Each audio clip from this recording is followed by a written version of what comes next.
बिस्मिल्लाहिर्रहमानिर्रहीम, अस्सलाम वालेकुम नाज़रीन, आप देख रहे हैं द लास्ट आवर में हूँ यासिर रशीद और मेरे साथ हैं सीनियर सहाफ़ी राना मोहम्मद अजीम साहब। नाज़रीन, पाकिस्तानी सियासत में वो वक्त आया कि जब हुकूमती ऐवानों से और मसनद इक़्तिदार पर बैठे हुए लोगों की जानिब से अपोजिशन को चोरों का टोला कहा गया और कहा गया कि इनको NRO नहीं दिया जाएगा, जबकि अपोजिशन की जानिब से हुकूमत को सिलेक्टेड हुकूमत कहा गया।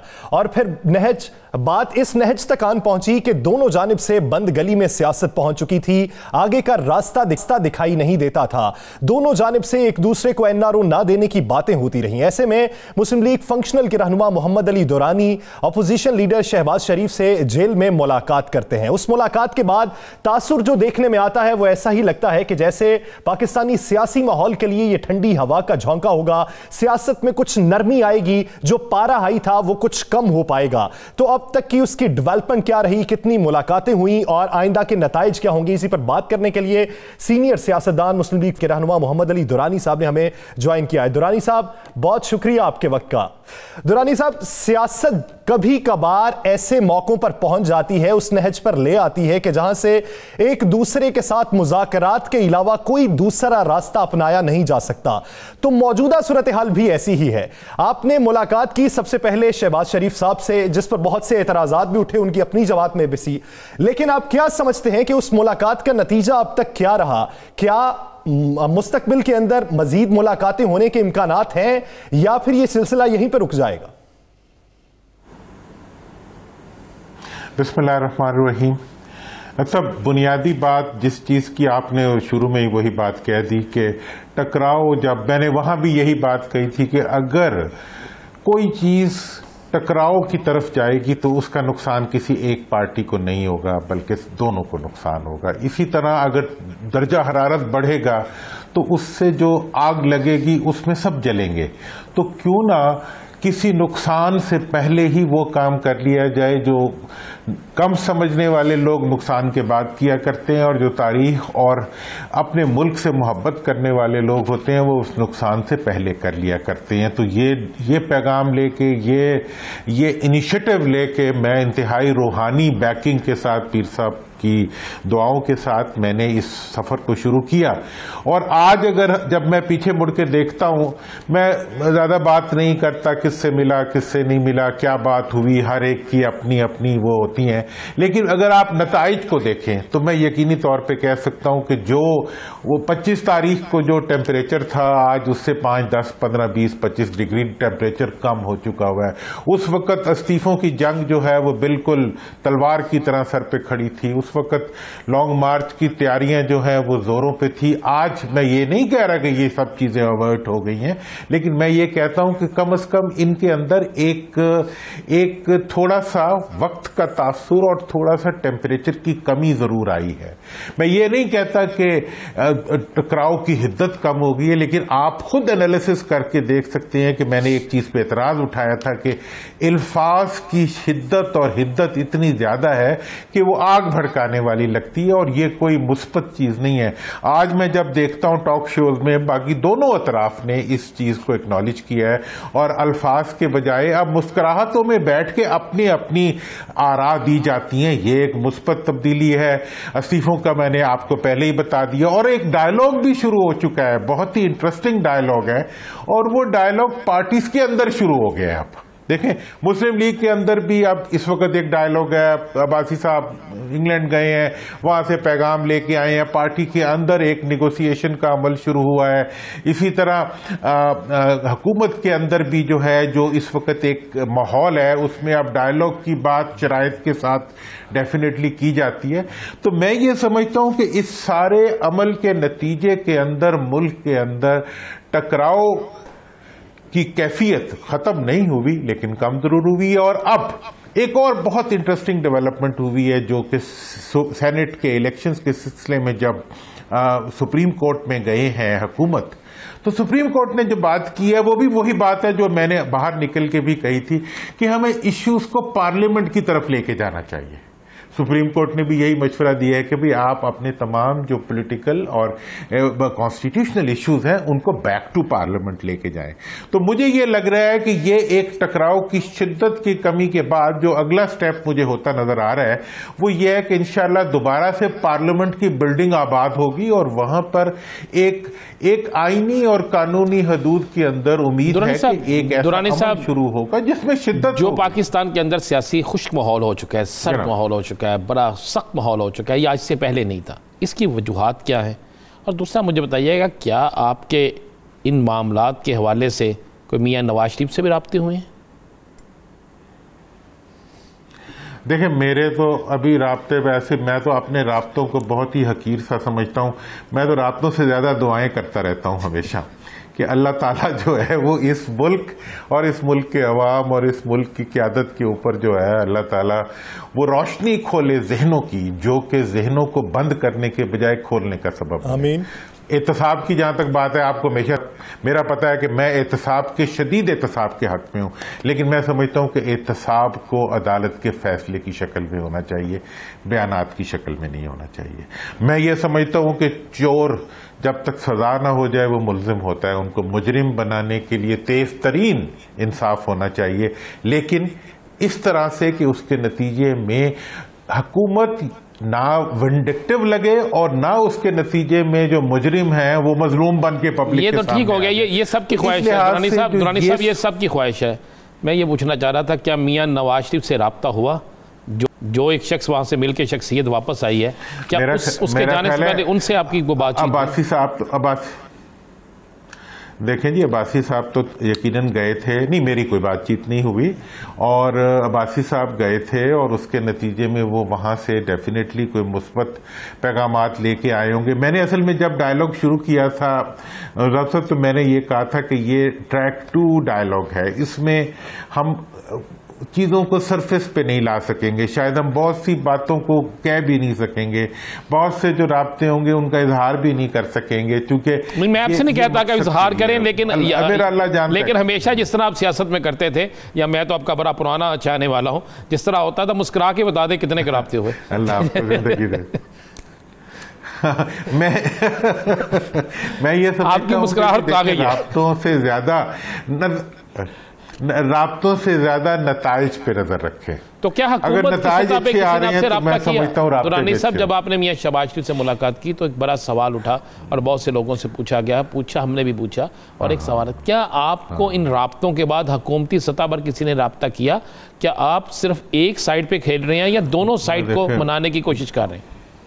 देखें जी, मेरे तो जो पार्टी है वो खुद हुकूमत के साथ है, पीर साहब के बाकायदा हुकूमत के साथ राब्ते हैं और वो इनके साथ, तो कुछ चीज़ें मेरा काम जो देखें, मैं तो ज़्यादा काम करता हूँ आपके ज़रिए, और उसमें हमें बहुत बड़ी कामयाबी हुई है। इस वक्त मीडिया की मेहरबानी से, आप दोस्तों के मुस्बत रवैये की वजह से पूरे पाकिस्तान के 80% से ज़्यादा आवाम, बल्कि क्या मैं तो 90% कहूँगा, और मैं आपको सजेस्ट करूँगा कोई एक रोड शो ज़रूर करें आप, और आवाम से पूछें कि लड़ना चाहिए या मुज़ाकरात करने चाहिए, पार्लियामेंट में बैठना चाहिए या इस्तीफे दे के बाहर आ जाना चाहिए। लोगों दुरानी साहब, आप मुलाकात के लिए गए मियां शहबाज शरीफ साहब से, तो उस वक्त ये भी सवाल उठे कि इस वक्त मसरूफ़े अमल तो हैं मरियम नवाज साहिबा, तो आप उनसे मिलने नहीं गए बल्कि मियां शहबाज शरीफ साहब से मिलने गए हैं। क्या पुरानी रफाकत की वजह से मिलने गए हैं, पुरानी जान पहचान दोस्ती की वजह से, या फिर आपने बेहतर समझा कि मियां शहबाज शरीफ ही बेहतर अमल अदा कर सकते हैं? देखें, मियां शहबाज शरीफ का स्टेटस जो है वो आपके सामने है, वो पार्टी के सरबराह हैं, वो लीडर ऑफ द ऑपोजिशन है, वो पार्लियामेंट का एक पहिया है जिसकी बगैर पार्लियामेंट चल नहीं सकती। एक तरफ अगर हुकूमत है तो दूसरी तरफ ऑपोजिशन है, और ऑपोजिशन को शहबाज साहब हेड कर रहे हैं, उनके पास जाने का ये मकसद था। और पास्ट में एक ऐसा वाकया भी हुआ जिसकी वजह से उनकी, मेरे नज़र में उनका एहतराम बढ़ा, और वो ये था कि जो ही कोरोना पाकिस्तान में आया, वो आखिरी फ्लाइट पे पाकिस्तान आ गए और यहां आके उन्होंने कहा जी मैं कोरोना की वजह से वापस आ गया हूं। तो मतलब ये चीजें उनके मुस्बत अक़दामात हैं जिनको के एक्नॉलेज किया जाना चाहिए। मैंने एक्नॉलेज किया, मैं जाके उनसे बातचीत की, उन्होंने बहुत ही अच्छे तरीके से बातचीत सुनी, अपनी लिमिटेशन भी उन्होंने बताई। उन्होंने कहा मैं तो जेल में हूं, अब मैं जेल में रहते हुए मैं क्या कर सकता हूं? ठीक है जी, हमजा साहब से मुलाकात की, मैंने पहले भी ये बात की, वो भी। तो इस सारी सिचुएशन में मैंने अभी भी आके ये तजवीज़ दी है। देखिए, मैंने चंद तजावीज़ दी हैं, उन पे अगर हुकूमत भी अमल करेगी तो बहुत फ़ायदा होगा। मैं कह रहा हूं कि जितने लोग पार्लियामेंट में हैं, उन पे कोई भी केस है, नैब का है, कोई भी है, उनको ECL में डाल के उनको जेलों में बंद ना करें। जेलों में बंद करने से एक तो डायलॉग का अमल रुक जाता है, और दूसरा उससे ये होता है कि उनके लिए एक मजलूमियत और एक मजलूमियत का इजहार पैदा होता है पब्लिक के अंदर, और एक टकराव और गर्मी पैदा होती है। उसके मुकाबले में अगर अदालत उन्हें कोई सजा दे देगी तो फिर तो कोई कुछ नहीं कहेगा। अगर जब तक सजा नहीं होती उस वक्त तक उन्हें आप जेल में रखें या बाहर रखें। किसी को टॉर्चर करना तो इंसाफ का तकाजा नहीं है। इंसाफ का तकाजा तो ये होता है कि मुजरिम को सजा दी जाए, और अगर वो मुजरिम है तो जल्द से जल्द जो आपकी तजावीज़ है, इनमें से कोई रोकता नहीं है। जो आपकी तजावीज़ है, इस पर क्या हुकूमत अमल करने के लिए तैयार है? और दूसरा, आप क्या समझते हैं, ये सारी जिम्मेदारी तो ज्यादा तो हुकूमत की बनती है ना, कि हुकूमत की तरफ से थोड़ा सा नरम रवैया होना चाहिए, हुकूमत की तरफ से कोई ऐसा मामला होना चाहिए कि पार्लियामेंट आबाद हो जाए? देखिए, मैंने तो पहले भी कहा, मैंने कहा एनआरओ आप करते हैं। एनआरओ ना हुकूमत दे सकती है ना ऑपोजिशन ले सकती है। एनआरओ के ऊपर एनआरओ जो है वो हो चुका है black list by supreme court of Pakistan. NRO का नाम भी वो हो चुका हुआ है, ब्लैक लिस्ट हो चुका हुआ है। और मैंने तजवीज़ भी दी है, मैंने कहा जी हम एजेंडा सेट करते हैं, उस एजेंडे के ऊपर आप डायलॉग करें, और डायलॉग करें इन द मीडिया आए। हम एजेंडा सेट करके पब्लिक, अवाम, सब इंटेलेक्चुअल्स एजेंडा सेट करते हैं, आप उस पर डायलॉग करें और पब्लिक आई में करें, ओपन करें। अगर कोई एनआरओ मांगेगा तो लोग देख लेंगे कि यार ये एनआरओ मांग रहा है। अगर नहीं मांगेगा और सेंस की बात करेगा तो पब्लिक भी देख लेगी। और ये अब एक मॉडर्न तरीका है, इस तरीके से बात होती है। मैंने ये भी तजवीज़ दी है कि अगर आप फेयर एंड फ्री इलेक्शंस चाहते हैं, उसका एक ही तरीका है। राणा साहब, आप इसको खूब जानते हैं, वो लोग जो जमीन से उठ के आए हुए उन्हें पता है। एक ही तरीका है कि बल्दियाती इंतखाबात, कौमी और सूबाई इंतखाबात एक ही दिन आप करा दें। मैं देखता हूं कौन माई का लाल जो है ऐसे इलेक्शन में जिसमें लोकल बॉडीज के लोग, नुमाइंदों के नुमाइंदे बैठे होंगे, वहां धांधली कर सकेगा। और ये नहीं समझते कि अवाम के लिए सितम ज़रीफ़ी है कि जिन्हें मुंतखब किया वो तो आपसी लड़ाई में मसरूफ रहे हैं, और पार्लियामेंट की जो कार्रवाई है वो मुतासिर हो रही है। क्या माजी में ऐसा कभी देखने में मिला? मैं तो आपको समझता हूं जी। देखिए, मैंने 3 नुकात सिर्फ रखे थे, आपको याद होगा। एक, मैंने कहा था कि इस्तीफों के बाद जो मुज़ाकरात करने हैं वो इस्तीफों से पहले कर लें। दूसरा, मैंने कहा था बैक टू पार्लियामेंट, पार्लियामेंट में जाएं। पार्लियामेंट किसी की जागीर नहीं है। पार्लियामेंट इस मुल्क के अवाम और इस मुल्क के आइन की अमानत है। उसको आबाद रखना हुकूमत और अपोजिशन दोनों की जिम्मेदारी है। अगर हुकूमत नहीं भी रखती, अपोजिशन को जाके उस बिल्डिंग में बैठ जाना चाहिए और वहां डेरे डाल के वहां से एक्टिविटी को करना चाहिए। और तीसरी चीज जो मैंने यकीनी तौर पर इस सारे माहौल को ठीक करने के लिए, इस माहौल में आगे बढ़ाने के लिए, मैंने कहा था भाई एक ग्रैंड डायलॉग का एजेंडा सेट करें और उसके ऊपर करें। मैं अभी एजेंडे के लिए, देखें, मैं एक ऐसा नुक्ता आपके सामने रख रहा हूं कि अगर इन तीनों इंतखाबात को, बल्दियाती इंतखाबात जिसमें अवाम को इक़्तिदार मिलता है, वो पिछले 75 सालों में किसी भी मुंतखब हुकूमत ने नहीं कराए। देखें जी, हम इलेक्टेबल्स के इंतखाबात तो करा देते हैं, पहले सूबाई हुकूमतें बना देते हैं, उसके बाद सूबाई हुकूमतों के और पार्टियों की, चाहे उसमें किसी किस्म की भी शख्सी आमरीत हो या खानदानी, उनकी सरपरस्ती में बल्दियाती इंतखाबात को डंडे से हम या कराते नहीं है या अपने ताबे बनाते हैं। जनाब, आप अवाम को एम्पावर करने की बात करें तो अवाम अपने इंतखाबात की खुद हिफाजत करेंगे। जब उसको आप इलेक्टेबल्स का और पार्टियों का इंतखाब बना देते हैं, अवाम का इंटरेस्ट कम हो जाता है। देखें, 2013 के इंतखाबात हुए, सबने मुतालबा किया कि जनाब अदलिया के जेर निगरानी इंतखाबात होने चाहिए। अदलिया ने इंतखाबात करा दिए तो आपने कहा जी ये आरओ इंतखाबात थे। उसके बाद सारों ने मिलकर कहा कि जी फौज की निगरानी में इंतखाबात होने चाहिए। 18 के इलेक्शन फौज की निगरानी में हो गया, आपने कहा ये तो सिलेक्टेड इंतखाबात हैं। तो अब मतलब ये है कि सिलेक्टेड और आरओ और इंतखाबात को ना मानने से आगे बढ़ते हुए अब इस चीज को इंतजाम करना चाहिए कि अवाम की निगरानी में इंतखाबात हो। अवाम की निगरानी में इंतखाबात तब होंगे जब बल्दियाती इंतखाबात के साथ होंगे। मोहम्मद अली दुरानी साहब, आप डायलॉग करें। मोहम्मद अली दुरानी साहब, आप एक डायलॉग का लेके आए और आप चाहते हैं कि मुल्क के अंदर सियासत भी हो, अमन भी रहे और आपस में जो इख्तलाफात हैं वो सियासी हों, ज़ाती ना बने। अब अपोजिशन जो है वो बार बार एक ही बात कह रही है कि हमने रावलपिंडी जाना है और वहाँ पिज़्ज़ा भी खाना है, चाय पीनी है। रावलपिंडी में उन्हें चाय और बोतल की दावत दी गई है, चाय पानी पिलाया जाएगा। तो मुझे बताएं, क्या माजी में या कभी हुकूमतों में ऐसा हुआ है? अपोजिशन तो जाती है इस्लामाबाद पार्लियामेंट के बाहर, ये पिंडी की तरफ जाने का ये क्या रुझान है? क्या आप इसको ख़त्म करा सकेंगे? मैंने तो देखे, वैसे तो एक बात तो राणा साहब ये हुआ है ना, देखे पहले बात होती थी शख्सियात की, अब शहरों तक आ गई है, ठीक है ना। बात तो आगे बढ़ी है ना। और आगे आप देखें कि भाई पिंडी में सिर्फ जीएचक्यू तो नहीं है, वो किसी ने कहा ना वहां तो वो नासिर बाग भी है, क्या नाम है, लियाकत बाग जहां जलसे हुआ करते, लियाकत बाग भी है। मतलब ये है कि देखे हाँ, और बातें जो थी वो धरनों से बढ़ते हुए चाय पे आ गई हैं। चलो पिज्जा की डिमांड आ गई है, कोई बुरी बात नहीं।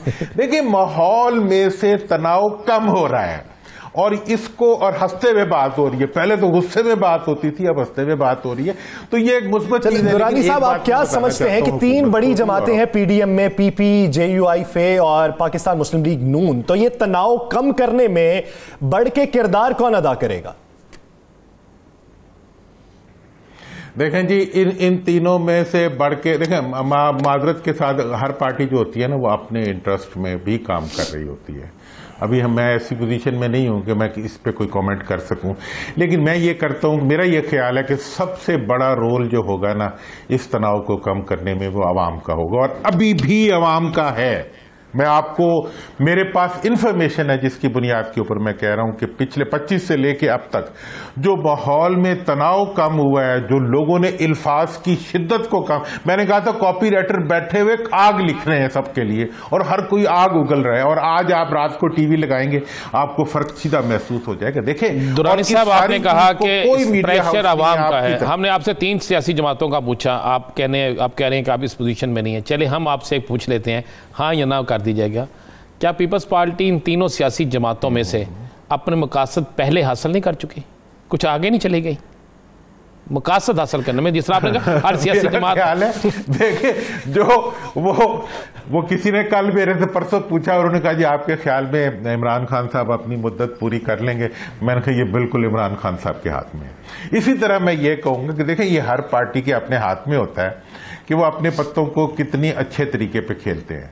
काश तमाम पार्टियां अपने पत्तों के बजाय आवाम के पत्ते खेलती, ठीक है, तो बहुत ही इस मुल्क की सियासत जो थी वो मुस्बत रुख पे आ जाती। और मैं इस किसी चीज से भी ना मैं इनकार कर सकता हूं और ना मैं बहुत ज्यादा इकरार कर सकता हूं। मैं समझता हूं कि हर कोई जो है इकट्ठा भी खेल रहा है, अलग अलग भी खेल रहा है, सब चल भी रहे हैं, लेकिन एक बात मैं समझता हूं कि इनमें से कोई गद्दार नहीं है, ना किसी को गद्दार कहना चाहिए। सही। इन सब में से इनमें कमजोर लोग हो सकते हैं, अच्छे लोग हो सकते हैं। हमें माहौल बनाने के लिए सबको एक ऐसा रास्ता देना चाहिए कि जो कानून का, देखिए जब आप, राणा साहब मुझे बताएं, आपने भी लॉ देखा हुआ, मैं लॉ का बड़ा मोहताज तालिब इल्म, जब तक किसी को सजा ना मिल जाए ना, किसी मुलजम को आप मुजरिम नहीं कह सकते। तो दुरानी साहब, अब आप देखें ना, माहौल में बदलाव तो कुछ आ रहा था 25 तारीख के बाद, लेकिन अब उस बदलाव में फिर से वो रिवर्स गियर लगाए, ये ब्रॉडशीट वाला जो किस्सा छिड़ गया और फिर से बयानबाजियां और हरजाने के नोटिस चल रहे हैं। देखें ये जो ब्रॉडशीट वाला देखें, ये तो हमारी तमन्नाएं पूरी हो रही हैं। साफ सी बात करूंगा, मैं 2011 से पाकिस्तान की अदालतों में मारा फिर रहा हूं कि जी मेरा किसी पे कोई दावा नहीं है, लेकिन मेरा अपने पैसा जो बाहर पड़ा हुआ है उस पर तो दावा है ना। मुझे गरज नहीं है कि वो किसके नाम पे पड़ा हुआ है। मैं चाहता हूं कि पहले वो पैसा आए, फिर जो उसको लेके गया है वो खुद ब खुद कोर्ट के अंदर। इंडिया ने 2011 से लेके 2016 तक 8,000 बिलियन रुपीस जो इंडियन थे वो स्टोलन एसेट के वापस मंगवा लिए। हम स्विट्जरलैंड को आज की डेट तक एक खत नहीं लिख सके कि हमारे लोगों के अकाउंट्स को बताओ। वो उसने आके अगर कुछ बता दिया है तो बड़ा अच्छा किया है। मेरा तो दिल कर रहा है, मेरा केस तो अभी तक सुप्रीम कोर्ट में पड़ा हुआ है। देखें, आप उस वक्त वजीर इत्तलात थे जब ये ब्रॉडशीट का मामला चला था, आपकी हुकूमत थी, आप हुकूमत में बड़े अहम थे। आपने अपने दौरे हुकूमत में क्यों नहीं स्विस हुकूमत को लेटर लिखा, और आपके दौरे हुकूमत में यह सारा मामला चला था, इसमें हकायक तो कुछ सामने लाएं। यार देखें, मैं आपको हकीकत में बताऊं, मैं पहली बात तो यह, मैं बड़ा बोल्ड वो हूँ, मतलब अपने आप को मैंने 2012 के बाद अपनी सियासत का रुख ही बिल्कुल बदल दिया। मैं स्ट्रेट चलता हूँ। वो एक तो उस जमाने में अगर कोई गलती हुई है तो चूंकि मैं हुकूमत में था, मैं उसमें शामिल था। मैं अपने आप को जी, मैं उस वेले ये किया सी, ये मैं नहीं कहूँगा। मैंने कुछ कहा भी था तो अगर मैंने हुकूमत नहीं छोड़ी तो मैं हुकूमत के साथ था। ये बात। दूसरी बात, मैं आज के लोगों को ये सबक देना चाहता हूँ कि जो तारीख से सबक नहीं सीखते ना, उनका जोग्राफिया उन कौमों का बदल जाता है। बात यह है कि जब भी आप नैब को और इत्तेसाब को और इस मुल्क के मफादात को अपने सियासी मफादात के आगे कुर्बान करेंगे तो आपको उसके नतीजे में इज्जत नहीं मिलेगी, जिल्लत मिलेगी। ठीक है जी, मुझे मिलेगी, मैं करूंगा तो मुझे भी मिलेगी। ठीक है जी, मैं करूंगा मुझे भी रुसवाई मिलेगी। काश कि आज ये किसी को समझ आ जाए कि ये जो तमाम इत्तेसाब के इदारे होती हैं, ये जो तमाम पाकिस्तान के वसाइल हैं, मैं आज की तारीख तक ये बात पूरे यकीन से कह सकता हूं कि आज भी पाकिस्तान में किसी माल वाले को, किसी ताकतवर को, किसी शदीद माली हैसियत रखने वाले को सजा देना अभी हमारे निजाम में मुमकिन नहीं। चलिए दुरानी साहब, कोई बड़ी खबर की तरफ चले ना। दुरानी साहब किसी बड़ी खबर की तरफ चले, मुझे ये बता दें आने वाले दिनों में मजीद कितने राब्ते हो रहे हैं, किस किस से राब्ते हो रहे हैं, और क्या शहबाज शरीफ से दोबारा राब्ता हो रहा है? ये तो आप बता सकते हैं ना, इसमें तो कुछ पाने वाली बात नहीं है। मैं और इसमें तो पाबंदी भी नहीं है। बन जाएगी हमारे मुज़ाकरात का बट्टा बैठ जाएगा। नहीं बैठने का बट्टा, देखेंगे उस वक्त भी तो पता चल रहा है ना। एक आदमी था, उसका कलेजी खाने को दिल कर रहा था। हमारी सरायकी की एक कहावत है, तो उसने कहा मैं तो कलेजी खानी है ना। उसने वो छुरी मारी बकरी को तो कलेजी निकाल ली, तो बकरी मर गई बेचारी। ठीक है ना। तो अब ये है कि कलेजी के लिए बकरी नहीं, हम कलेजी नहीं खाते। देखिए आपने जिससे मिलना पता तो चल जाना है। अगर देखिए, मैं बहुत एहतियात कर रहा हूँ, कई दफा 2 दफा पकड़ा गया हूँ, अब कोशिश कर रहा हूँ कि ना पकड़ा जाऊं। तो इसके लिए ये है कि मेरी ये ख्वाहिश है कि दुरानी साहब सिर्फ ये बता दें कि अगले आने वाले दिनों में मुलाकातें हैं आपकी? बच्चे हैं आपकी आने वाले दिनों में कुछ मुलाकातें हैं? देखिए, मैं अभी जा रहा हूँ, मैंने मैंने प्रोग्राम बनाया, मैं कराची जाऊंगा इंशाल्लाह। तो वहां मैं पीर साहब से एक तो मिलूंगा, और पीर आसफ अली जरदारी साहब से सुना मिलने डेली का राब्ता है। सुना आसफ अली जरदारी साहब भी मिलने जा रहे हैं। देखें वो तो हमारे बड़े लोगों के सारों के आपस में राब्ते हैं ही। वहां कराची में लोग रहते हैं, उनके आपस में बड़े क्लोज राब्ते हैं। देखिए, बाज राब्ते, मेरे जो राब्ते होते हैं, मेरे और तरह के राब्ते होते हैं। मेरा सबसे बड़ा राब्ता आपसे है। दुरानी साहब, वैसे आपको ग्रेस मार्क्स देने चाहिए मोहतात अल्फाज के चुनाव के हवाले से। एक आखिरी बात बता दें, क्या आपको लॉन्ग मार्च होता दिखाई देता है? अच्छा, मेरा ख्याल है लॉन्ग मार्च का जहां तक ताल्लुक है ना, आप देखें ना, अब आपने भी साफ की ग्रेस मार्च का। मेरा ये ख्याल है कि अगर लॉन्ग मार्च से पहले हुकूमत चाहे, ठीक है ना जी, तो वो लॉन्ग मार्च को एहतजाजी मार्च में बदल सकती है। सही, ठीक है ना जी। अगर हुकूमत चाहे तो वो लॉन्ग मार्च से पहले बहुत से ऐसे इकदाम कर सकती है जिसकी वजह से अवाम लॉन्ग मार्च करने वालों से कहें कि बस अब चलें, कोई और रास्ता निकालते हैं। ठीक है ना जी।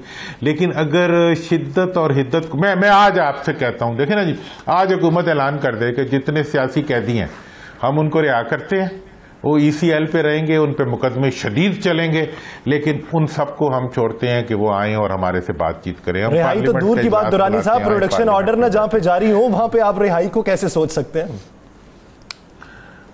और दूसरे दुरानी साहब ये भी बता दें, एक तरफ आप इंसाफ की बात करते हैं, सख्त एहतसाब की बात करते हैं, तो फिर अगर किसी पे करप्शन का केस मोहम्मद बूटे पे है, वो तो जेल में है, और अगर तगड़ा बंदा है तो उसको रिलीज कर दें, उसका ECL में नाम डाल दें, ये कहाँ का इंसाफ है? देखिए, मैं आपसे ये कहता हूं कि दुनिया के अंदर वाइट कॉलर क्राइम की जितनी भी इन्वेस्टिगेशंस होती हैं वो आप दुनिया भर की उठा लें। तो फिर ये कानून सबके लिए करवा दें ना, फिर ये कानून सबके लिए करवा दें।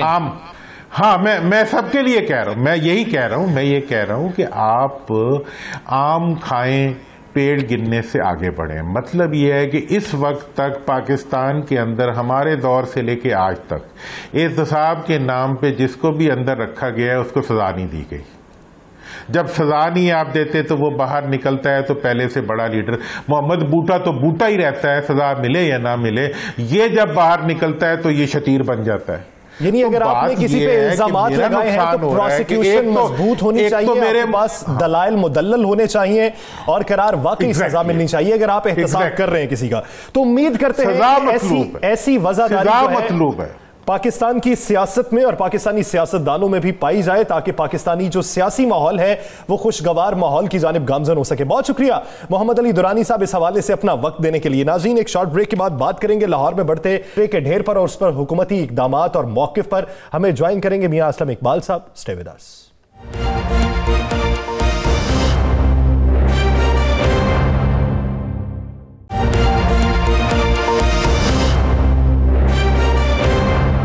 Welcome back. नाज़रीन, पहले बात ये होती थी कि कराची कूड़े का शहर बन चुका है, लेकिन अब ये बातें लाहौर के बारे में भी होने लगी हैं। बहुत से दिनों से तहकीकात भी जारी हैं कि लाहौर में इतना कूड़ा करकट क्यों फैल चुका है। लाहौर में कूड़े के ढेर लग चुके हैं, हुस्न बर्बाद हो चुका है। वज़ीर आला ने एक्शन लिया है, तमाम इदारे मुतहर्रिक भी हो चुके हैं। जुमे तक लाहौर का जो हुस्न है वो बहाल करने के दावे भी किए जा रहे हैं और साथ ही साथ एक बार फिर माजी की हुकूमत पर बदनज़मी के इल्जामात भी लगाए गए। वजूहात क्या है, आइंदा के लिए बेहतरीन मैकेनिज्म क्या होगा, इसी बारे में बात करने के लिए सूबाई वज़ीर सनअत व तिजारत पंजाब मियां असलम इकबाल साहब ने हमें ज्वाइन किया। मियां असलम साहब, बहुत शुक्रिया आपके वक्त का। मियां असलम साहब, आपने प्रेस कॉन्फ्रेंस की और उसमें यह इल्ज़ाम भी लगाया कि 1 अरब का जो खर्चा था गुज़श्ता हुकूमत उसे 7 अरब पे ले गई। उसकी बुनियादी वजूहात अभी तक क्या सामने आ सकी हैं कि किस वजह से ये वहां तक गई और मैकेनिज्म किस तरीके से बेहतर होगा? वो तो एक अपनी जगह पर बात है कि उन्होंने सफाई के नाम पे किस तरह से लूटमार की है, लोगों की जेबों को साफ किया है, बजाय इसके कि लाहौर से साफ करते। अब मसला ये था कि इनके साथ जो एग्रीमेंट था उसके अंदर इन्होंने ये सिलसिला किया कि जो RFP होता है, रिक्वेस्ट फॉर प्रपोजल के लिए, वो बार इश्तेहार की जाती हैं तो उसके अंदर सर्टेन रिक्वायरमेंट्स लिखी जाती हैं किसी भी कंपनी को बिड पे शामिल होने के लिए। तो जब उसको साइन करने के लिए ये 2 कंपनियां उन्होंने शॉर्टलिस्ट की, ये जो थी अलब्राक और दूसरी ओसबाग, तो जो RFP के अंदर टर्म एंड कंडीशन थी, एग्रीमेंट करते हुए उसके अंदर एक कंडीशन थी कि मशीनरी आप छोड़कर जाएंगे, ऑपरेशन हालत में छोड़ के जाएंगे, चलती हुई छोड़ के जाएंगे, मेंटेन करके छोड़ के जाएंगे। लेकिन जब एग्रीमेंट किया गया तो अफसरान और हुकूमत की डायरेक्शन की मिली भगत से उनके साथ इस चीज को उस क्लास से निकाल दिया गया। अब जो हमारा ट्रांजिशन इनके साथ हो रहा था वो बात इस चीज पे अटकी हुई थी कि वो कह रहे थे कि मशीनरी हमारी है, हम कह रहे थे कि RFP के तहत हमारी है, लेकिन उन्होंने एग्रीमेंट आगे रख दिया। उस एग्रीमेंट के अंदर मैं समझता हूँ कि बदनीति थी और बदनीति की बुनियाद पर वो किया गया। फिर इसमें एक और भी क्लाज है जो इंटरनेशनली चलती है कि आर्बिट्रेशन के मामले में फिर जब भी किसी से आर्बिट्रेशन करवाई जाएगी कि जो RFP होगी वो प्रिवेल करेगी। तो मैं समझता हूँ कि हमारी RFP प्रिवेल करती है कि ये मशीनरी जो है ये एज पर RFP और ये उस कंपनी की मिल्कियत है, लाहौर वेस्ट मैनेजमेंट कंपनी के। सो अब जब मशीनरी है ये, तो ये 35% मशीनरी ऑपरेशनल है, 65% मशीनरी उन्होंने 1 साल से इसकी VAT ईयर छोड़ दी और वर्कशॉप का हिस्सा बना दिया गया था। और गलत फिगर ये भी दी जाती रही पिछले सालों में कि हम इतनी वेस्ट कलेक्शन करते रहे। वो वेस्ट कलेक्शन पे जो बंदे उधर वेइंग ब्रिज पे खड़े किए थे वो भी उनके अपने थे। यहाँ पर कूड़े का वजन ज्यादा करने के लिए उसको पानी का जो ओपन हाइडेंट होता है उसके नीचे खड़े करके ये भी होता रहा। तो ये एक लंबी स्टोरी है। बहरहाल अब लाहौर में जो 2 जनवरी तक जो कूड़ा इकट्ठा हो गया था वो तकरीबन 25,000 टन से ज्यादा था, जिसको लिफ्ट करना भी एक चैलेंज था। बहरहाल हमने प्राइवेट लेवल के ऊपर भी मशीनरी को एंगेज किया और जो मशीनरी थी 35% उसको लगाया। बाकी मशीनरी को ठीक करने के लिए हम कोशिश कर रहे हैं क्योंकि उसके पार्ट बाहर से आने हैं, लोकल नहीं है, लेकिन बहरहाल हमारी कोशिश जारी है।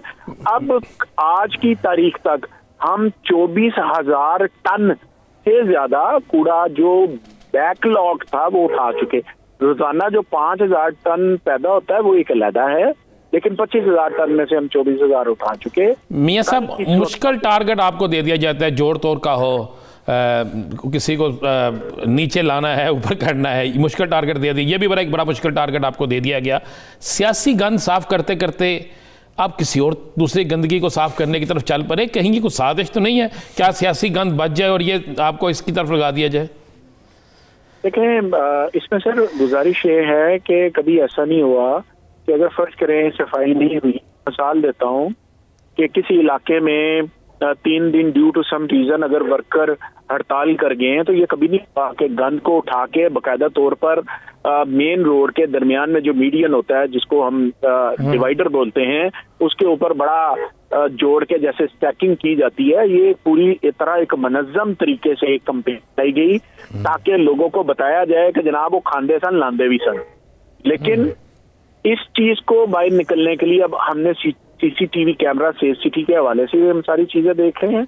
हम अब आप लाहौर की सड़कों पे भाई साहब खुद निकले फिरे, आपने अपने इलाके का बताया, उधर पूरी टीम काम कर रही है। इंशाल्लाह आप देखेंगे कि कल रात तक रूटीन में जो 5000 टन होता है वो सड़कों पर होता ही है। सड़कों से मुराद ये है कि इकट्ठा होके 23 पॉइंट पे आ जाता है, वहां से लिफ्ट होता रहता है रात सारी भी, लेकिन गलियों में नहीं होता, गलियों से साफ हो जाता है। मियां साहब, ये इस सारे मामले में ताखीर इस वजह से थी कि कंपनी के साथ ये मामला चल रहे थे मशीनरी के हवाले से? जी बिल्कुल, आपने सही कहा कि मशीनरी के मामले चल रहे थे। बेसिकली उनकी ख्वाहिश थी कि हमें कंटिन्यू करवाया जाए, लेकिन जिस तरह अभी राना साहब ने बात फरमाई है कि हम सिर्फ एक काम नहीं कर रहे। हम अभी तो मैं फंक्शनिंग जो वज़ीर आला पंजाब उस्मान बुज़दार साहब ने टास्क दिया है कि आप पहले सफाई के हवाले से करें, फिर इसकी कंपनी की रीमॉडलिंग और रिवैम्पिंग कर रही है कि जिसके मुताबिक 14 अरब रुपया और इससे ज्यादा के पैसे खर्च हर साल हो रहे हैं। इसको कम करके हमको 7-8 अरब रुपए के ऊपर हमारा टारगेट है कि इसको लेकर आए और वही जो पैसे बचे शहर के बाकी मामलात, हेल्थ के ऊपर, पंजाब की अवाम के एजुकेशन के ऊपर खर्च किए जाए। मियां साहब, जिन लोगों ने लूट मार का बाजार गर्म किया, करोड़ों से अरबों तक ले गए, अरबों से भी आगे जाने की कोशिश कर रहे थे, क्या उन जुम्मेदारान का तयन किया जाएगा? क्या उनके खिलाफ कार्रवाई की जाएगी? यह सब मैं आपको बताता चलूं कि एक फोरेंसिक ऑडिट रिपोर्ट जो है हमने हमारे दौर में हुई है इनके खिलाफ, जिसके अंदर उन्होंने बताया है एडवोकेट जनरल ने उनकी रिपोर्ट में कि 7 अरब रुपया इन्होंने घपला किया है मुख्तलिफ मदात में। लिहाजा वो 7 अरब रुपए की रिकवरी जो पीछे हम इनको काम करने, ये हमसे मंथली पैसे लेते थे और मंथली पैसे भी इस तरह थे कि 70% डॉलर की शक्ल में बाहर भेजने होने थे। जो भी इनका हमारे साथ कॉन्ट्रैक्ट था 320 मिलियन डॉलर का इनका हुकूमत पंजाब के साथ मुआहिदा था 7 साल का। उस 320 मिलियन डॉलर में से 70% जो था वो आपके डॉलर की शक्ल में मुल्क से बाहर जाना था, बाकी 30% यहाँ पर लोकल जो आपकी करेंसी रुपी है उसके अंदर हमने पे करना था। लिहाजा उस फोरेंसिक ऑडिट के अंदर तयन किया गया कि जो इन्होंने घपले किए हैं वो किस तरह से किए हैं। फिर जब हमने उन पैसे रोके हैं तो वो पैसे बेसिकली हम वो ऑडिट के जो ऑब्जर्वेशन है उसकी बुनियाद पर हम उनके हर महीने के जो अमाउंट बनती थी उसमें से काट रहे थे। सही। वो कहते थे हमारे पैसे ना काटे, हमने कुछ पैसे रिकवर भी किए हैं। बाकी पब्लिक अकाउंट कमेटी के अंदर मैटर जाएगा, जो पब्लिक अकाउंट कमेटी। चले, उम्मीद करते हैं ये मैकेनिज्म कुछ बेहतर हो, शहर की सूरत हाल भी बेहतर हो और माजी में जो खसारा मुल्की जो खजाने को बर्दाश्त करना पड़ा है उसकी भी भरपाई हो सके। मियां साहब, कुछ बात कर लेते हैं अशियाए खुरनोश के हवाले से। हम 2.5 साल से देखें तो फ्लक्चुएशन काफ़ी उसमें देखने में आती रही, लेकिन पिछले कुछ अरसों में जो कीमतें थी वो मुस्तहकम हो चुकी थी, लेकिन फिर से सब्जियों की कीमतों में या दालों की कीमतों में इजाफा देखने में आ रहा है। इसकी वजह आपको क्या लगती?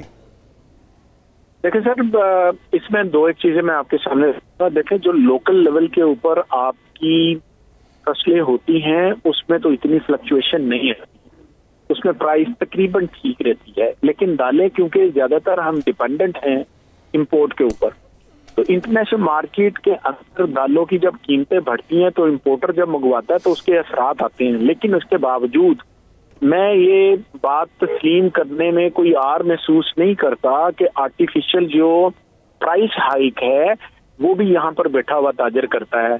अगर इंटरनेशनल मार्केट के अंदर आज फर्ज करें कोई चीज महंगी हुई है $10, $20, $100, तो वो आज से पाकिस्तान के अंदर उसको राइज कर देता है कि जी इंटरनेशनल मार्केट में बढ़ गई है तो मैं आज ही बढ़ा, हालांकि उसकी जो उसने मंगवाई हुई है पिछले रेट पे मंगवाई है। जब इंटरनेशनल मार्केट के अंदर कम होती हैं तो वो कम नहीं करता, वो जवाब ये देता है कि जी मैंने महंगियां पेनी है। तो ये बहरहाल इसके ऊपर मैं आपको पूरी डिटेल में बता सकता हूं कि हमने अब तक कितने फाइन किए हैं अरबों की शक्ल में, और तकरीबन कोई आप कह सकते हैं कोई 1.5 से 2 अरब रुपए के करीब पूरे पंजाब के अंदर हमने फाइन भी किए हैं, जिक्र अंदोजों के खिलाफ एक्शन भी किए हैं, सारे मामला किए हैं। जो कमोडिटी आपकी डॉलर के साथ मुंसलिक है, इंटरनेशनली मंगवानी बाहर से इंपोर्ट करनी पड़ती है, वहां पर हमें प्रॉब्लम आती है। अदरवाइज कुछ पंजाब में ऐसी चीजें हैं जो पंजाब के अंदर कम पैदा होती हैं, सिंध के अंदर होती हैं। मियां साहब आप पे वज़ीर आला पंजाब ने इतबार किया, लाहौर को खूबसूरत करने के हवाले से टास्क दिया। पहले कराची की बात होती थी, अब लाहौर की भी बात शुरू होगी। मुझे हमें यकीन है कि आप इस मिशन में भी कामयाब हो जाएंगे, आप इस टारगेट में कामयाब हो जाएंगे। सियासी टारगेट भी आगे आ रहा है, सेनेट का इलेक्शन आ रहा है, अपोजिशन का लॉन्ग मार्च आ रहा है, तो सेनेट के इलेक्शन में कितनी जोड़ तोड़ कर रहे हैं, क्या करने जा रहे हैं?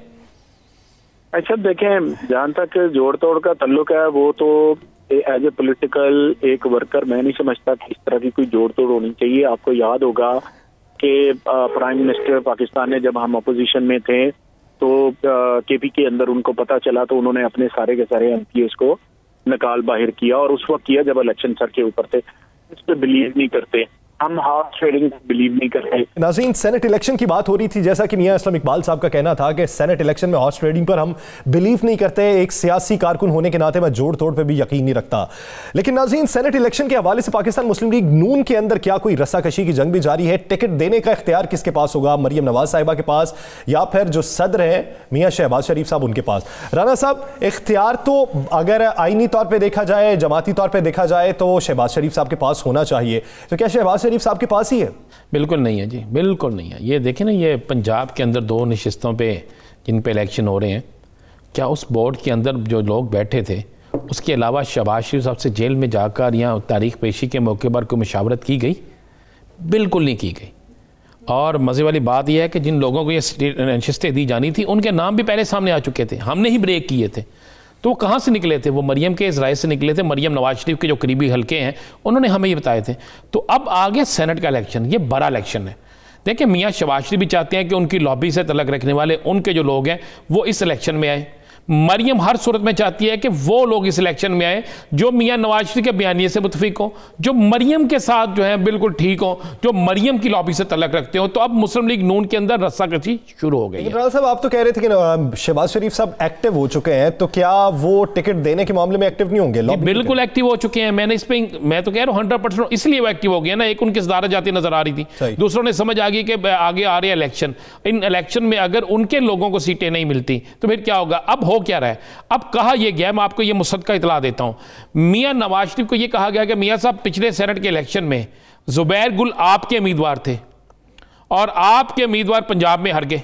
आपको पता ना, जुबैर गुल हार गए थे। उन्होंने कहा कि जुबैर गुल इसलिए हार गए कि वो आपके उम्मीदवार थे और उनको हराने में जो किरदार अदा किया वो शहबाज शरीफ ने किया। ये अल्फाज अदा किए गए और अब हमें उनको लाना चाहिए जो हमारे साथ ही खड़े रहे। ये लफ्ज अदा किए कि उनको लाना चाहिए जो हमारे साथ खड़े रहे। अब प्रॉब्लम क्या आनी है? अब शहबाज शरीफ समझते हैं कि अगर ये मरियम के कहने पे टिकटें दी गई तो जिस तरह 6-7 एमपीए तो खुल के सामने आ चुके हैं नून लीग के, अगर पसे पर्दा और भी कुछ एमपीए सामने आ गए और उन्होंने भी अपना वोट का इस्तेमाल किसी और तरीके से कर दिया, फर्स्ट की बजाय सेकंड या सेकंड की बजाय थर्ड को दे दिया, तो फिर क्या बनेगा? फिर उसमें क्या पोजीशन होगी? फिर किस तरफ जाएगा सारा मामला? तो अब रस्साकशी में यह हो गया कि मरियम ने, मेरे पास जो इतला है कि मरियम ने मियाँ नवाज शरीफ से रब्ता किया। मरियम के चंद करीबी साथी जो मियाँ नवाज शरीफ का राइटर भी कहा जाता है, जिन्हें मरियम का भी राइटर कहा जाता है, उन्होंने भी मियाँ नवाज शरीफ से रब्ता किया। उसके बाद ये कहा गया कि पाकिस्तान के अंदर सेनेट इलेक्शन में मुकम्मल इख्तियार जो है, मुकम्मल इख्तियार मैं आपको कह रहा हूँ, मियाँ नवाज शरीफ अपने पास और मरियम के पास रखें। तो अब हो ये रहा है कि जो लोग इलेक्शन लड़ेंगे उनके नाम वहाँ भेजे जाएंगे और एक खानापुरी के लिए, ये लफ्ज़ मैं आपको कह रहा हूँ, खानापुरी के लिए 2 या 3 सीटें बामुश्किल, ये मैं बामुश्किल कह रहा हूँ, 2 या 3 सीटें मियाँ शहबाज शरीफ की ख्वाहिश पर या उनके नामजद कर दिए लोगों को दे दी जाए, लेकिन वो भी पहले हलफ दें, यकीन दहानी कराएं कि वो मियाँ नवाज शरीफ के बयानिए के साथ मुंसलिक रहेंगे, बयानिए से ज़्यादा मियाँ नवाज शरीफ के साथ मुखलस रहेंगे। तो फिर जीत किसकी होगी? देखें, इस वक्त जो सूरत नज़र आ रही है, इसमें दोनों की हार होगी, जीत किसी की नहीं होगी। मैं आपको एडवांस बता दूँ, ज़रा आप निकाल के देख लें कि मुस्लिम लीग नून को कितने सेनेटर मिल सकते हैं इस तादाद में जो उनके पास मौजूद है। मुस्लिम लीग नून को उतने नहीं मिलेंगे। ये लिख लीजिएगा, आज की डेट में लिख लीजिएगा, 50% भी नहीं मिलेंगे जी। नहीं, 50% तो मिलेंगे। देख, 50% मतलब टोटल अगर उनके बनते हैं 70% या उनके 50% बनते हैं तो 45% मिलेंगे, 5% उठ जाएंगे। सही, ये मैं आपको बिल्कुल मुसद्दका कह रहा हूं। जब इलेक्शन हो जाएगा सेनेट का तो हम बैठ के यही क्लिप निकाल के आपको दिखा देंगे। कशीदगी जो है अंदरूनी तौर पर पार्टी को कमजोर कर सकती है, और पार्टी कमजोर कर क्या सकती है? कमजोर हो चुकी है पार्टी। मुझे एक बात बताएं, क्या पार्टी कमजोर नहीं हो चुकी? मोहम्मद अली दुरानी जो हैं वो मरियम से मिले हैं कि शहबाज शरीफ से मिले हैं? ये सवाल मैंने भी किया था, वो तो कहते हैं पार्टी लीडर है इसलिए मिलो। पार्टी लीडर है ना, तो फिर पार्टी लीडर को टिकट का फैसला करना चाहिए ना भाई। जेल में आप मुलाकात के लिए जा सकते हैं, एक लिस्ट लेके नहीं जा सकते कि जनाब ये लोग हैं। देखिए, सेनेट का टिकट किसी ऐसे शख्स को तो नहीं देना कि जिसका पार्टी से तल्लक ना हो, पार्टी वाले को देना ना, जिसका पार्टी से तल्लक हो, जो पार्टी के साथ मुखलस हो, तो वो नाम जाएंगे। शहबाज शरीफ साहब भी उससे जानते हैं, नवाज शरीफ साहब भी जानते हैं, मरियम साहिबा भी जानती हैं, तो फैसला हो जाए। आने वाले दिनों में नुकसान सेनेट इलेक्शन में होने वाला है। ये पार्टी के अंदर कशीदगी पार्टी को नुकसान दे रही है, इस हवाले से सोच विचार करनी होगी, वरना हुकूमती वज़रा का मौक़िफ़ जो है वो मजबूत होता चला जाएगा। नाज़रीन, दीगर इश्यूज़ पर बात और ब्रेक के बाद स्टे विद अस।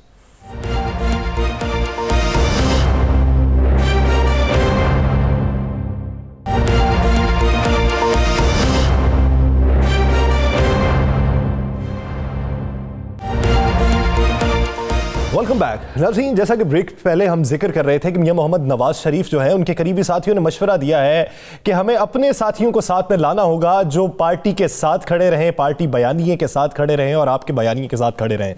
तो इसी हवाले से आने वाले दिनों में मियां मोहम्मद नवाज शरीफ साहब ने अपने करीबी साथियों को हिदायत क्या दी हैं कि हिकमत अमली इस तरीके से तरतीब दी जाए। राना साहब, नवाज शरीफ साहब किन अफराद से राब्ते कर रहे हैं? अपने पुराने साथियों से कर रहे हैं या फिर नए साथी बनाए जा रहे हैं? यासिर, आज आपको एक बड़ी खबर देते हैं।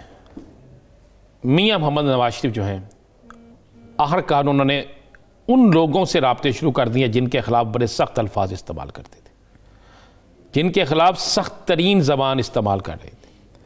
अब उन्होंने अपने चंद करीबी साथियों, एक साबिक वज़ीर आज़म और कुछ को कहा है, कुछ उन्हें समझाया गया या उन्हें समझ आ गई, उनसे कहा गया कि जनाब हम अपने बयानिए से आहिस्ता आहिस्ता, एकदम नहीं, आहिस्ता आहिस्ता पीछे हटने के लिए तैयार हैं।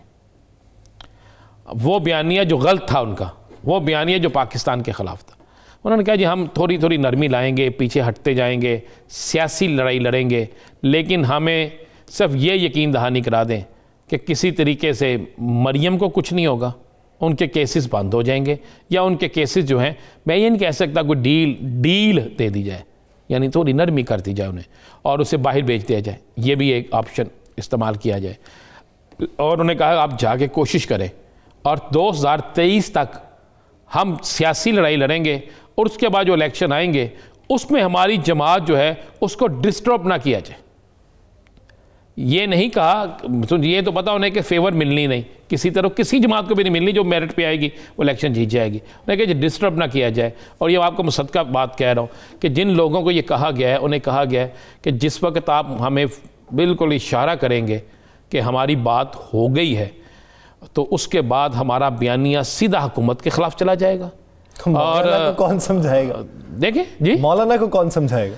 देखिए, मौलाना समझ जाएंगे, बहुत से लोग समझ जाएंगे। आपको मैं एक बात समझा दूं, मौलाना के साथ नून लीग के समझने की देर, सिर्फ नून लीग। मौलाना किसके लिए ला रहे हैं? अपने लिए। तो अपने लिए उन्हें कहां से मिलेगा? मौलाना सेनेटर बन जाएंगे, मौलाना असेंबली से बाहर है, पार्लियामेंट के अंदर आ जाएंगे, वो सेनेटर बन जाएंगे। सेनेटर बन जाएंगे जी, बिल्कुल बन जाएंगे। अगर मौलाना, देखें, मौलाना की सियासत सेनेटर बनने से ख़त्म भी होती है और सियासत उनके नज़रिए से शुरू होती है, हमारे नज़रिए से पॉलिटिकल सियासी लोग कहते हैं ख़त्म होती है कि जिस असम्बली को वो रबर स्टैंप कहते हैं, जिन अरकान को वो कहते हैं जनाब ये सिलेक्टेड हैं, जहाँ जिन पे कहते हैं कि हम इस पार्लियामेंट को नहीं मानते, जब आप उसी पार्लियामेंट से वोट लेकर सेनेटर बनते हैं उन्हीं पार्लियामेंटेरियन से, तो फिर आप नेक्स्ट पीरियड में जब सियासत में जाके तकरीर कर दें, किस बुनियाद पे करेंगे? भाई अब तो मीडिया मौजूद है, जिस तरह इमरान खान साहब की तकारीर निकाल निकाल के नहीं दिखा रहे। अच्छा राना साहब, हवाले नहीं सामने आ रहे, यही आएगा। ये बताइए कि अब जो दिन चल रहे हैं उसमें पाकिस्तान मुस्लिम लीग शीन का बड़ा जिक्र चल रहा है, क्या बाकायदा से रजिस्टर्ड होगी? नहीं, रजिस्टर्ड नहीं होगी। अच्छा, लॉबिंग होगी, रजिस्टर्ड नहीं होगी, बिल्कुल रजिस्टर्ड नहीं होगी, लॉबिंग होगी। बाकी यही मामला चलेंगे। मियां नवाज शरीफ साहब जो हैं, उन्होंने जिनको टारगेट दिया है उनसे कोई हफ्ता डेढ़ हफ्ते बाद पूछा जाएगा, और जब हफ्ता डेढ़ हफ्ता गुजर ना दे आपको ये चीज़ें सामने आना शुरू हो जाएंगी। आप गौर करें ना ज़रा, कितने जलसों में, कितनी जगहों पे क्या गुफ्तगू हो रही है। अचानक गुफ्तगू मुस्लिम लीग नून की तरफ से, उसमें आपको तब्दीली नज़र नहीं आ रही? आपको वो जो शिद्दत थी अदारों के ख़िलाफ़, उसमें कमी नहीं नज़र नहीं आ रही? क्यों नज़र आ रही है? अब तो अदारों के खिलाफ एक ही शख्स बोल रहा है ना, मौलाना साहब, वो भी कहते हैं मुझे कोई बुला ले। देखें, मैं कोई शख्स भी उस वक्त गर्म होता है जब उसकी कोशिश होती है कि जिसके खिलाफ मैं बोल रहा हूँ वो मुझे बुला ले, या मुझे बुला के कोई थपकी दे दे, मुझे बुला के कह दे यार क्यों बोल रहा है। ये सारे इसी चक्कर में लगे हुए हैं, और कोई मामला नहीं है, कोई एक चीज़ इनके पास नहीं है, किसी के पास कोई नहीं है। अब DGISP का आपने देखा नहीं कितना खूबसूरत उन्होंने जवाब दिया, आएंगे चाय पिलाएंगे, भाई वो कहते हैं पिज़्ज़ा भी खाएंगे, पिज़्ज़ा भी खाएंगे। देखें, वो तो बड़ा इजी है, उन्हें पता है वो अदारे हैं, और पाकिस्तान के वो अदारे हैं जिन्होंने इस पाकिस्तान को बचाया है। तो फिर पॉलिटिकल सियासी जमातें जो है, उनके कारकुन भी ये समझते हैं कि अदारों के खिलाफ हम नहीं जा सकते। और मैं आपको बता रहा हूँ, ये बहुत बड़ी डेवलपमेंट है। मियां नवाज शरीफ जो है उनका यू टर्न है, और जो लोग आए हैं, ये आप शाहिदा खान बासी साहब वहां से आए हैं, जितना मर्जी आके प्रेस कॉन्फ्रेंस में कहीं, ऐसी कोई बात नहीं, बहुत सी चीजें निकलेंगी। इशारे की मुंतज़िर है, इशारा हुआ तो 3 लोग और मिलके आए हैं। बयानिया एक बहुत बड़ा बिजनेस ट्राइकॉन है, वो भी मिलके आया है, और उसका नाम अभी सामने नहीं आया, लेकिन वो सियासत में बड़ा अहम रोल अदा करते हैं। उनका भी आपको नजर आ जाएगा कि बहुत से लोग जो है अब एक्टिव हो गए हैं। अगर मियां नवाज शरीफ जो है इशारा मिल गया तो बयानिया 90 के एंगल पे तब्दील भी हो सकता है। नाज़रीन, आगे बढ़ेंगे और बात करेंगे काबीना इजलास की। काबीना इजलास में वज़ीर आज़म जो है वो काफ़ी बरहम दिखाई दिए, वज़रा को कारकर्दगी बेहतर बनाने की हिदायत की, और ये कहा कि अब बहुत वक्त गुजर चुका, 2.5 साल बीत चुके हैं, कारकर्दगी बेहतर बनानी होगी, अवाम को डिलीवर करना होगा। तो आने वाले दिनों में क्या फिर से कोई तब्दीली वकू पजीर हो सकती है? ये एक बुनियादी सवाल है, क्योंकि जब वज़ीर आज़म की जानिब से यह कहा जाए कि कारकर्दगी बेहतर नहीं है, तो फिर यह खदशा पैदा होना शुरू हो जाता है कि कोई ना कोई तब्दील जरूर होने वाला है। तो राना साहब, क्या कोई बड़े पैमाने पर तब्दीलियां देखने में आ रही है? जी बिल्कुल, मैं आपको एक चीज बता दूं, मेरी इत्तला के मुताबिक इसी जनवरी के महीने में बड़ी तब्दीलियां हो रही हैं। कप्तान अपने खिलाड़ी, किसी खिलाड़ी को 13वें नंबर पर ले जा सकता है, और किसी खिलाड़ी को बिल्कुल ओपनिंग करा सकता है, किसी से अटैक भी कराई जा सकती है, और कोई नया कीपर भी आ सकता है। ये सारी चीजें हो रही हैं। मैं आपको बता दूं, एक बुनियादी सवाल है, आप फील्डिंग चेंज कर देने से तो चेहरे तब्दील हुए, क्या कारकर्दगी बेहतर हुई अब तक 2.5 साल? मैंने आपसे कहा कि खाली फील्डिंग चेंज नहीं होगी, मैंने कहा कोई 12वां खिलाड़ी भी हो सकता है, कोई 13वें नंबर पे भी जा सकता है। जब 12वें 13वें पे जो चले जाते हैं वो टीम से बाहर हो जाते हैं, तो 2 या 3 नए खिलाड़ी भी आ सकते हैं। और ये तब्दीलियाँ जो है ना, ये तब्दीलियाँ ये T20, वनडे और टेस्ट तीनों में होंगी, यानी KPK, पंजाब और वफाक तीनों में होंगी, और ये होंगी भी जनवरी के महीने में। ये जनवरी के महीने में होंगी, आप लिख लीजिएगा इस चीज़ को। कोई बड़े नाम तब्दील हो सकते हैं? 2 बड़े नाम तब्दील होंगे। सही, 2 तगड़े बड़े नाम तब्दील होंगे। मैं फिर कह रहा हूँ, 2 तगड़े और बड़े नाम तब्दील होंगे। और ये और जहाँ तक बात आएंगी ना, आगे चलते हैं कि इसकी परफॉर्मेंस देखिए। अब होना क्या है, अब पहले था इमरान खान साहब ने दिया था टाइम इन सब को टेस्ट मैच का, उसके बाद आगे वनडे पे, अब होगा T20। अब इमरान खान ने फैसला कर लिया, वज़ीर आज़म पाकिस्तान ने, कि जो काम करेगा चाहे वो इनके करीब तरीन हो चाहे वो दूर हो, वो रहेगा। अब हो क्या रहा है, मैं आपको बता दूं, तीन रिपोर्ट्स गई हैं उनके पास, उनमें वज़रा की कारकर्दगी, अवाम का गुस्सा, कहाँ पे ब्यूरोक्रेसी क्या कर रही है, सब की रिपोर्ट्स के बाद वज़ीर आज़म पाकिस्तान ने फैसला किया है। और ये फैसला जो है ना, उन्होंने बड़ी सोच समझ के किया है, और बड़े सख्त फैसले होंगे, और इन सख्त फैसलों का रिजल्ट आपको आना शुरू हो जाएगा। सिर्फ वज़रा तब्दील नहीं होंगे, पुलिस के अंदर और ब्यूरोक्रेसी में बड़े पैमाने पर तब्दीलियाँ होंगी। एडहॉकिज्म कुछ खत्म होता दिखाई देता है, मुस्तकिल तायुनातियाँ हो सकती, वो नहीं होंगी अभी। गैर मुस्तकिल तायुनातियों से ही बहुत से डिपार्टमेंट्स और बहुत सी वजारतें चलाई जा रही। बिल्कुल इसी तरह होगा, इसलिए कि वो समझते हैं कि हमने कुछ ऐसे लोग जो बेहतर परफॉर्मेंस कर सकते हैं, चाहे उन्हें कुछ वक्त के लिए लाया जाए या कुछ वक्त के लिए उन्हें मौका दिया जाए, चाहे वह एडहॉक बुनियाद पे है, उनसे काम लिया जाए। उम्मीद करते हैं कि आने वाले दिनों में अवाम में जो गम गुस्सा पाया जाता है हुकूमत के खिलाफ, वो गम गुस्सा कम हो और वज़रा जो है अपनी कारकर्दगी बेहतर करें, अवाम को डिलीवर करें, अशियाए खुरनोश की कीमतें बेहतर हों, मुल्क में सुकून आ सके। हम ये उम्मीद करते हैं और वज़ीर-ए-आज़म से बेहतरी की उम्मीद लगाई जा सकती है। नाज़रीन, द लास्ट आवर्स मुझे और राना अजीम साहब को दीजिए इजाज़त। अल्लाह निगहबान।